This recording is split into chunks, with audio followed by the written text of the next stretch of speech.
मित्रांनो, शेगावातील आणि शेगावच्या आजूबाजूच्या परिसरातील शेतकऱ्यांसाठी अतिशय महत्त्वाचं आणि उपयुक्त असं शिबिर शेगावमध्ये होत आहे। या शिबिरामध्ये मित्रांनो, भारत सरकारने ज्यांना पद्मश्री पुरस्काराने गौरवित केलेले आहेत असे सुभाषजी शर्मा हे स्वतः येत आहेत। कोण आहेत सुभाषजी शर्मा? मित्रांनो, सुभाषजी शर्मा यांना भारत सरकारचा पद्मश्री पुरस्कार, महाराष्ट्र सरकारचा कृषीभूषण पुरस्कार मिळालेला आहे। मित्रांनो, सुभाषजी शर्मा हे यवतमाळचे असून त्यांचं B.Com शिक्षण यवतमाळमध्येच झालेलं आहे।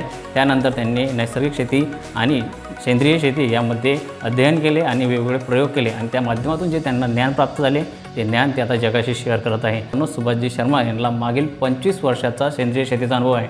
त्यांनी त्यांच्या 25 वर्षाच्या या अनुभवामध्ये सेंद्रिय शेतीमध्ये विविध प्रयोग केले आणि कशा प्रकारे आपण सेंद्रिय शेती करू शकतो, कशा प्रकारे शेती फायद्याची होऊ शकते, कशा प्रकारे आपण निसर्गाचा समतोल राखून शेती करू शकतो, कशा प्रकारे कीटकनाशकांचा कमी वापर करून सुद्धा शेती फायद्याची होऊ शकते, अशा विविध विषयांवर मार्गदर्शन हे सुभाषजी शर्मा आपल्याला या शिबिरामध्ये करणार आहेत। मित्रांनो, सुभाषजी शर्मा हे वार्षिक 100 पेक्षा जास्त शेतकरी कार्यशाळा घेतात। त्यांनी स्वतःच्या शेतीवर अनुसंधान करून प्रयोग करून संपूर्ण जगाला त्याचं मार्गदर्शन केलेलं आहे आणि हे सुभाषजी शर्मा हे त्यांचं ज्ञान आपल्या शेतकऱ्यांसोबत शेअर करण्यासाठी शेगाव या ठिकाणी येत आहे।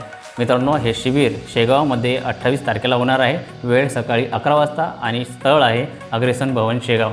याच ठिकाणी जाऊन आपल्या आजूबाजूच्या परिसरातील सर्व शेतकऱ्यांनी या शिबिराचा लाभ घ्यावा आणि आपणही सेंद्रिय शेती कशा प्रकारे करू शकतो याचं मार्गदर्शन सुद्धा या शिबिरामध्ये शेतकऱ्यांना मिळणार आहे।